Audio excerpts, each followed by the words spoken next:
मैया मोनाबिलि 5-6 रिंगासो समावहाय जोंनि 12 नं चिरां दुवार समस्तिनि सिङाव थानाय जोंहा 3 नं टिबिटुला गामियावहाय जोंनि बे गामिनिनो गावबुरा बिथाङा बा रायजो राजा बिथाङा डक्टर सांग्रां ब्रह्मनि थांनाय समाव बे गामियाव जे जोंहा जाम्फै जावनानै होनाय बान्दो थेनानै होनाय आरो गुबुन खामानि मावनायखौ लानानै बिथांमोनहा निश्चय जोंखौ लेंहरदों सावरायनो बा लोगो हमनो होननानै बिथांमोना जोंखौ लेंदों। बे लेखानो जों बे जायगायावहाय सौहैनो हादों। सौहैनानै बिथांमोनजों दसे सम जों रायलायबाय थादोंमोन।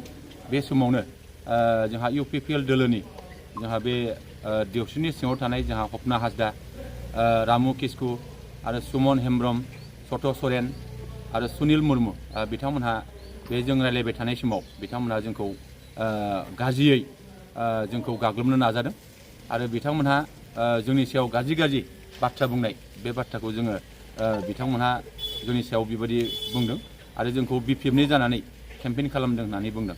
नाथाय जों बेखौ दिनैहाय क्लियार खालामनो लुबैदों। जोङो रायजो राजाफोरनिसिम बेखौनो जों खेंफोरथिनो लुबैदों जे जों बाहाय खुनुपदे रावनिबो दोलोनि जानानै जों बाहाय बिसायख'थि फोसावदिंनो थाखाय जों थाङाखै। जोङो गामिया लेंहरनायनि थाखायसो बिथांमोनजों जोंहा खाथि सोमोन्दो थानायनि थाखायसो जों बिथांमोनजों रायलायहैदों आरो सावरायहैदों आरो बाहाय रायजो राजाफ्रा गावसोरनो जोंखौ गोसो मोदोम मोजां मोननानै जोंखौ लेंहरनायावसो जों बेखौ रायलायहैनो जों गोनां जादों। दायो नोंथांमोनखौ बिपिएफनि सापर्टार होननानै फ्रायानो बुंनो हमसै, दा मा बुंगोन मिरुलाव?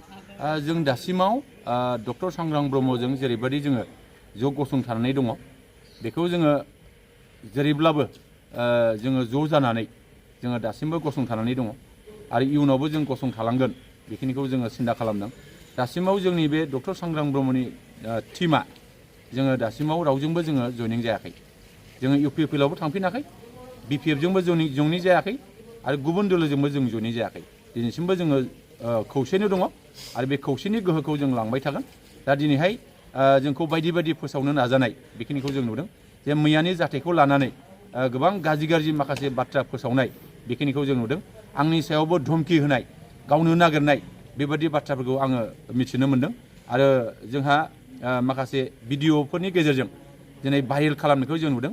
दा आंनि थाखायबो गुलि दंखायो बेबायदि गावनो नागिरनाय मोनसे थासारिखौ नुदों।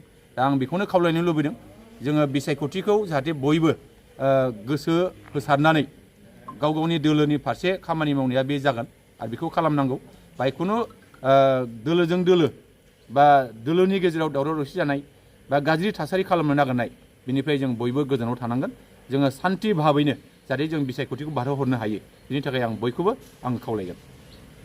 गणतन्त्र देश हिसाबै जिखि दोलोआनो जाथों मानो गावबा गावनि दोलोखौ लानानै देरहानायनि रोंखौसला बेखौ खालामखायो आरो बेबादिनो जोंहा दा बिटिसिनि बिसायख'थिया खाथि फैनाय लोगो लोगोनो गुबुन दोलोआ बेबादि फोसावदिंनायखौ जों नुदों आरो दिनै बेबादि फोसावदिंनायखौ लानानै जोंनि सायाव बा गुबुननि सायाव बा दोलोजों दोलो बेबादि माखासे गाज्रि थासारि लाबोनो नागिरनाय बे थासारिखौ जों नुदों।